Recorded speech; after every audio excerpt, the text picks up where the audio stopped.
Early in the 18th century there lived at Bridgetown, in the island of Barbados, a very pleasant, middle-aged gentleman named Major Stede Bonnet. He was a man in comfortable circumstances, and had been an officer in the British Army. He had retired from military service, and had bought an estate at Bridgetown, where he lived in comfort and was respected by his neighbors. But for some reason or other this quiet and reputable gentleman got it into his head that he would like to be a pirate. There were some persons who said that this strange fancy was due to the fact that his wife did not make his home pleasant for him, but it is quite certain that if a man wants an excuse for robbing and murdering his fellow beings, he ought to have a much better one than the bad temper of his wife. But besides the general reasons why Major Bonnet should not become a pirate, and which applied to all men as well as himself, there was a special reason against his adoption of the profession of a sea robber, for he was an out-and-out landsman and knew nothing whatever of nautical matters. He had been at sea but very little, and if he had heard a boatswain order his man to furl the keel, to batten down the shrouds, or to hoist the forechains to the topmast yard, he would have seen nothing out of the way in these commands.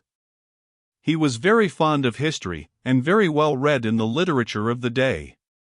He was accustomed to the habits of good society, and knew a great deal about farming and horses, cows and poultry, but if he had been compelled to steer a vessel, he would not have known how to keep her bow ahead of her stern. But notwithstanding this absolute incapacity for such a life, and the absence of any of the ordinary motives for abandoning respectability and entering upon a career of crime, Major Bonnet was determined to become a pirate, and he became one. He had money enough to buy a ship and to fit her out and man her, and this he quietly did at Bridgetown, nobody supposing that he was going to do anything more than start off on some commercial cruise. When everything was ready, his vessel slipped out of the harbor one night, and after he was sailing safely on the rolling sea he stood upon the quarter-deck and proclaimed himself a pirate. It might not be supposed that this was necessary, for the 70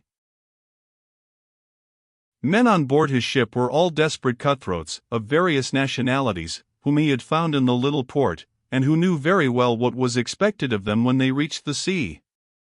But if Stede Bonnet had not proclaimed himself a pirate, it is possible that he might not have believed, himself, that he was one, and so he ran up the black flag, with its skeleton or skull and crossbones, he girded on a great cutlass, and, folding his arms, he ordered his mate to steer the vessel to the coast of Virginia.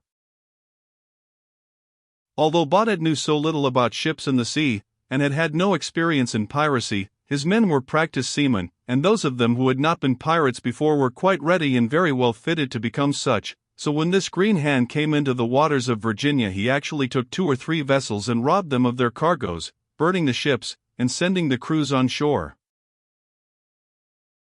This had grown to be a common custom among the pirates, who, though cruel and hard-hearted, had not the inducements of the old Buccaneers to torture and murder the crews of the vessels which they captured.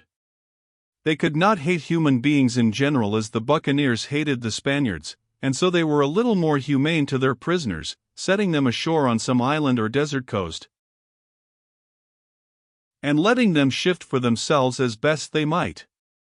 This was called marooning, and was somewhat less heartless than the old methods of getting rid of undesirable prisoners by drowning or beheading them. As Bonnet had always been rather conventional in his ideas and had respected the customs of the society in which he found himself, he now adopted all the piratical fashions of the day, and when he found himself too far from land to put the captured crew on shore, he did not hesitate to make them walk the plank, which was a favorite device of the pirates whenever they had no other way of disposing of their prisoners. The unfortunate wretches, with their hands tied behind them, were compelled, one by one, to mount a plank which was projected over the side of the vessel and balanced like a seesaw, and when, prodded by knives and cutlasses, they stepped out upon this plank, of course it tipped up, and down they went into the sea. In this way, men, women, and children slipped out of sight among the waves as the vessel sailed merrily on. In one branch of his new profession Bonnet rapidly became proficient. He was an insatiable robber and a cruel conqueror. He captured merchant vessels all along the coast as high up as New England, and then he came down again and stopped for a while before Charlestown Harbor, where he took a couple of prizes, and then put into one of the North Carolina harbors, where it was always easy for a pirate vessel to refit and get ready for further adventures. Bonnet's vessel was named the Revenge, which was about as ill-suited to the vessel as her commander was ill-fitted to sail her, for Bonnet had nobody to revenge himself upon unless, indeed, it were his scolding wife. But a good many pirate ships were then called the Revenge, and Bonnet was bound to follow the fashion, whatever it might be. Very soon after he had stood upon the quarter-deck and proclaimed himself a pirate, his men had discovered that he knew no more about sailing than he knew about painting portraits, and although there were under-officers who directed all the nautical operations, the mass of the crew conceived a great contempt for a landsman captain. There was much grumbling and growling, and many of the men would have been glad to throw Bonnet overboard and take the ship into their own hands. But when any symptoms of mutiny showed themselves, the pirates found that although they did not have a sailor in command over them, they had a very determined and relentless master. Bonnet knew that the captain of a pirate ship ought to be the most severe and rigid man on board, and so, at the slightest sign of insubordination, his grumbling men were put in chains or flogged, and it was Bonnet's habit at such times to strut about the deck with loaded pistols, threatening to blow out the brains of any man who dared to disobey him. Recognizing that although their captain was no sailor he was a first-class tyrant, the rebellious crew kept their grumbling to themselves and worked his ship. Bonnet now pointed the bow of the Revenge southward, that is, he requested somebody else to see that it was done, and sailed to the Bay of Honduras, which was a favorite resort of the pirates about that time. And here it was that he first met with the famous Captain Blackbeard. There can be no doubt that our amateur pirate was very glad indeed to become acquainted with this well-known professional, and they soon became good friends. Blackbeard was on the point of organizing an expedition, and he proposed that Bonnet and his vessel should join it. This invitation was gladly accepted, and the two pirate captains started out on a cruise together. Now the old reprobate, Blackbeard, knew everything about ships and was a good navigator, and it was not long before he discovered that his new partner was as green as grass in regard to all nautical affairs. Consequently, after having thought the matter over for a time, he made up his mind that Bonnet was not at all fit to command such a fine vessel as the one he owned and had fitted out.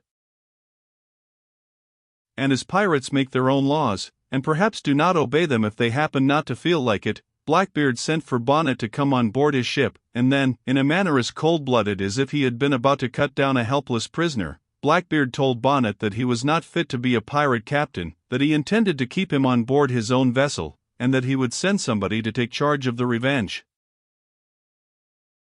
This was a fall indeed, and Bonnet was almost stunned by it.